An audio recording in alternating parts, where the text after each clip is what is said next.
16 de abril de 2020 e o tema de hoje é: se Deus é bom, por que Ele ordenou a morte de povos da antiguidade? Trata-se de artigo de minha autoria publicado em 6 de abril de 2017 no site do Web Artigos. É preciso entender que a santidade de Deus exige pronta punição para o pecado. Isso porque a santidade de Deus não compactua com o pecado e nem o minimiza. Até porque Deus não seria perfeitamente santo se sua natureza divina tolerasse e ou minimizasse a prática do pecado. Dito isso, chama atenção para o fato de que é possível verificar no relato veterotestamentário que, no que tange a alguns povos da antiguidade, a medida de seus pecados tinha chegado ao ponto de Deus intervir na história deles e sobre eles executar juízo. E isso é facilmente verificável quando fazemos a leitura do Antigo Testamento. Foi assim com Sodoma e Gomorra, por exemplo. E não apenas com Sodoma e Gomorra, como também com outros povos naquela época da história da humanidade. Por outro lado, num dado momento da história dos amorreus, Deus, acerca da medida de pecado deles, assim se manifestou, porque a medida da injustiça dos amorreus ainda não está cheia. Ficando claro que apenas quando essa medida de injustiça se encontrava cheia, o juízo de Deus era exercido sobre um povo. Acerca de Sodoma e Gomorra, quando Abraão quis saber de Deus se ele destruiria também o justo juntamente com o ímpio, a resposta final de Deus à já insistente intercessão de Abraão foi a de que, se porventura se achassem ali 10 justos, Deus não a destruiria por amor aos 10. E bem sabemos qual foi o desfecho dessa história: a destruição de Sodoma e Gomorra, sendo poupados apenas Jó e sua família, e isso Deus o fez por amor ao seu servo Abraão. Daí é possível concluir que a medida de pecado daquele povo já estava cheia diante de Deus e era chegado para eles o dia do juízo.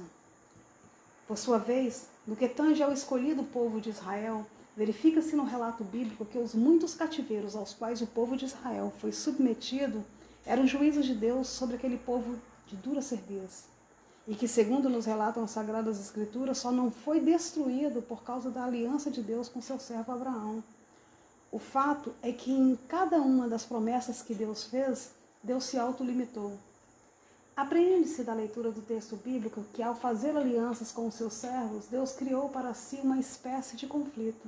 O conflito entre o fato de que a sua santidade exige pronta punição para o pecado, com o fato de que ele não vai contra aquilo que ele mesmo prometeu em sua palavra. E por essa razão, cada aliança de Deus com os seus servos no Antigo Testamento foi uma forma de autolimitação divina.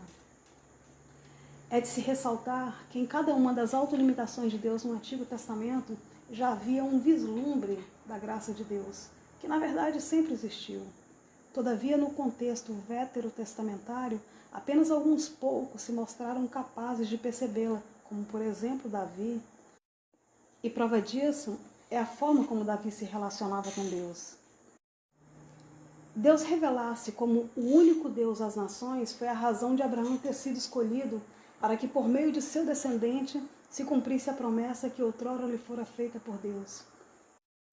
E em tua descendência serão benditas todas as nações da terra, porquanto obedecestes à minha voz. E aqui, descendência tem um significado profético apontando para Jesus, o Messias que haveria de vir em cumprimento à lei e aos profetas. E por essa razão, Jesus alega não ter vindo para destruir a lei, e sim para cumpri-la. Até porque tudo no Antigo Testamento aponta para Jesus. Revelar-se foi o propósito de Deus quando, tendo escolhido a Moisés, enviou-o a Faraó a fim de libertar o povo hebreu que na ocasião se encontrava sob o jugo egípcio. De forma que os milagres e prodígios realizados por Deus por intermédio de seu servo por ocasião da libertação dos hebreus e por ocasião de sua peregrinação no deserto não foram de forma alguma uma atitude de pirotecnia.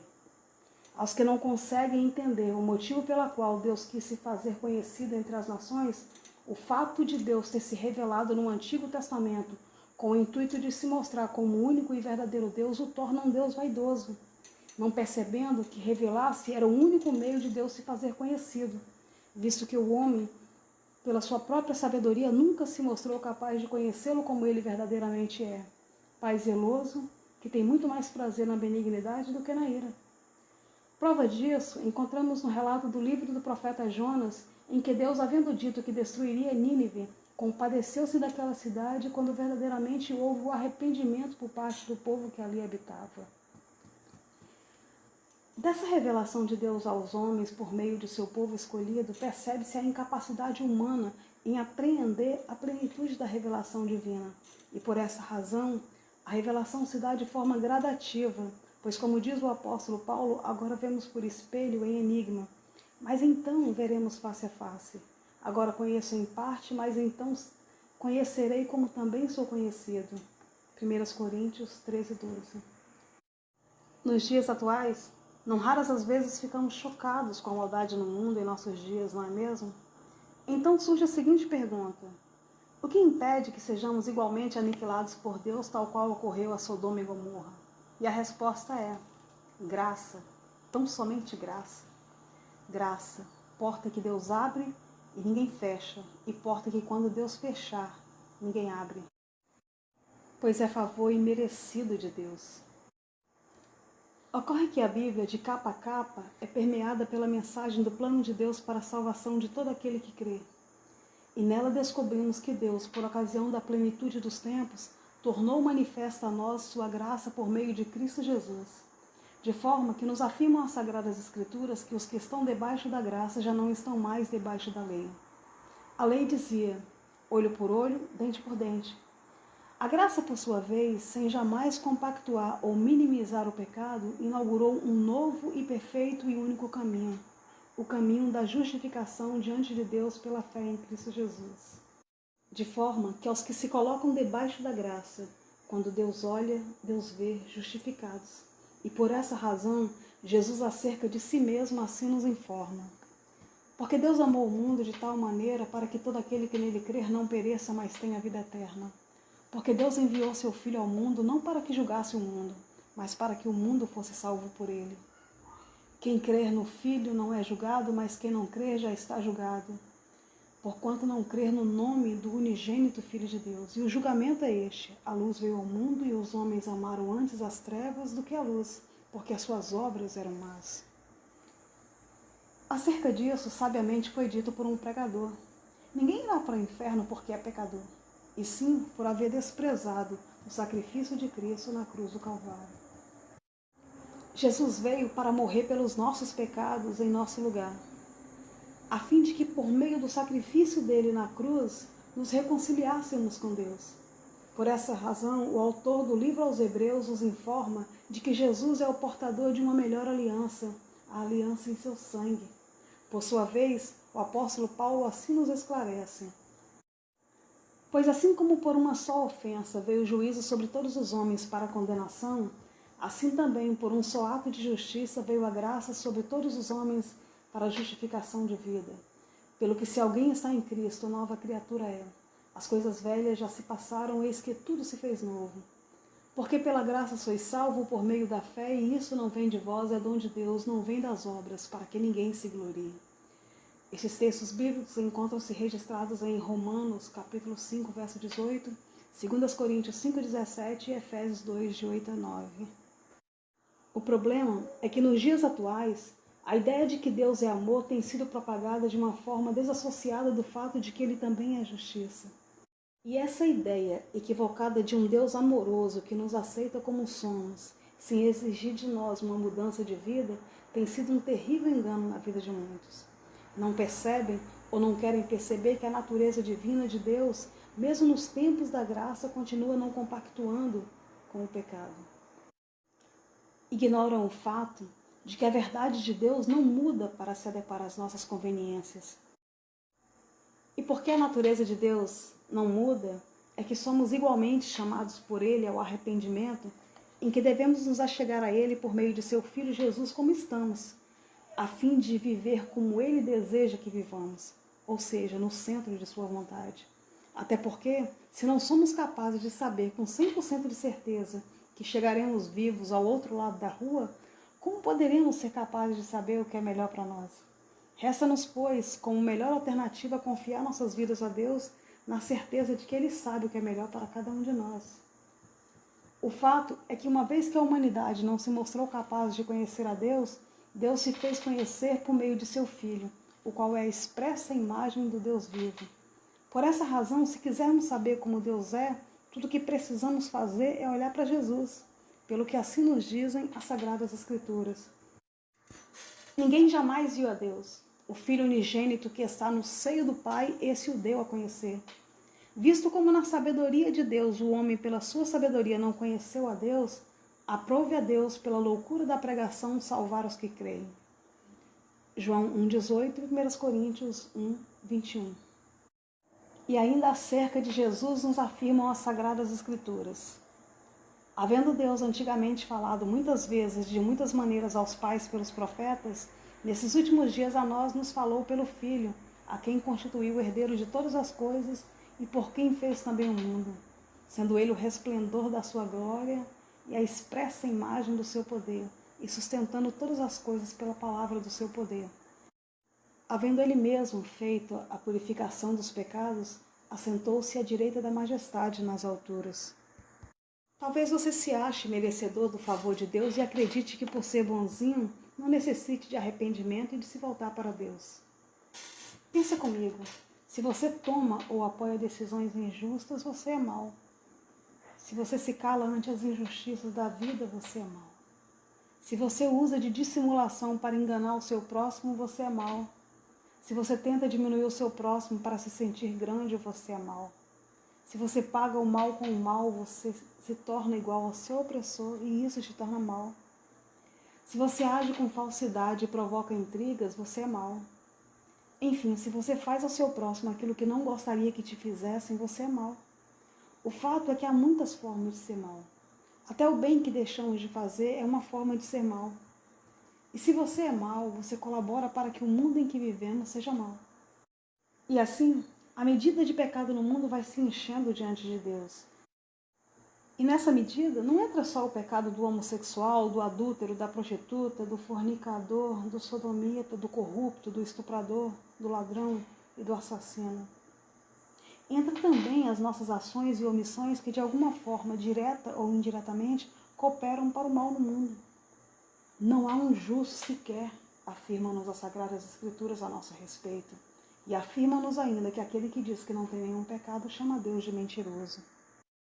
As boas novas do Evangelho é a de que em Cristo o homem é justificado diante de Deus para a partir daí viver em novidade de vida. Aos que insistem em se ressentir contra Deus, convido a refletir no seguinte trecho do livro do autor Philip Yancey, quando acerca da encarnação de Jesus assim se manifestou. Aprendi acerca da encarnação quando mantive um aquário de água salgada. Gerenciar um aquário marinho descobrir não é tarefa fácil. Precisava manejar um laboratório químico portátil para monitorar os níveis de nitrato e o conteúdo de amônia. Bombeava dentro dele vitaminas, antibióticos e sulfas e enzimas suficientes para fazer crescer uma rocha. Filtrava a água por meio de fibras de carvão e de vidro e o expunha à luz ultravioleta. Era de se esperar que, à vista de toda esta energia despendida em benefício dos meus peixes, eles ficassem pelo menos gratos. Mas não. Toda vez que minha sombra aparecia por cima do tanque, eles mergulhavam em busca de abrigo na concha mais próxima. Demonstravam só uma emoção: medo. Embora eu abrisse a tampa e jogasse dentro alimentos em horários regulares 3 vezes ao dia, reagiam a cada visita minha como sinal certo de meus desígnios de torturá-los. Eu não podia convencê-los de minha verdadeira preocupação. Para os meus peixes eu era divindade. Era grande demais para eles. Minhas ações incompreensíveis demais. Meus atos de misericórdia, eles os viam como crueldade. Minhas tentativas de curá-los consideravam-nas destruição. Mudar suas perspectivas, comecei a entender, exigia uma forma de encarnação. Eu teria de me tornar um peixe e falar a eles em uma linguagem que pudessem entender. Um ser humano transformando-se em peixe não é nada se comparado a Deus tornando-se um bebê. E de acordo com os evangelhos, foi o que aconteceu em Belém. O Deus que criou a matéria tomou forma dentro dela como um artista que se tornasse uma mancha em uma pintura ou o autor de uma peça que se transformasse em um personagem dentro de sua própria peça. Deus escreveu uma história nas páginas da história real, utilizando apenas personagens verdadeiros. A palavra se tornou carne. Finalizo com o seguinte texto bíblico. No princípio era o Verbo, e o Verbo estava com Deus, e o Verbo era Deus. Ele estava no princípio com Deus, todas as coisas foram feitas por Ele, e sem Ele nada do que foi feito se fez. Veio para o que era seu, e os seus não receberam. Mas a todos quanto receberam, deu-lhes o poder de se tornarem filhos de Deus. E o Verbo se fez carne e habitou entre nós. E vimos a sua glória como a glória do unigênito do Pai, cheio de graça e de verdade. Eu não poderia terminar esse estudo sem antes dizer o seguinte. A Bíblia diz que vai chegar um dia em que Deus há de julgar a todos os povos, de todas as tribos, povos, línguas e nações, mortos e vivos. E diz ainda que cada um de nós dará conta de si diante de Deus, e Ele retribuirá a cada um de nós segundo as nossas obras. Nesse dia, haveremos de prestar contas a Ele do bem que fizemos, do bem que deixamos de fazer e do mal que fizemos. E só há uma forma de nos achegarmos a Deus, pela fé em Cristo Jesus. Por isso Ele disse, eu sou o caminho, a verdade e a vida, ninguém vem ao Pai senão por mim.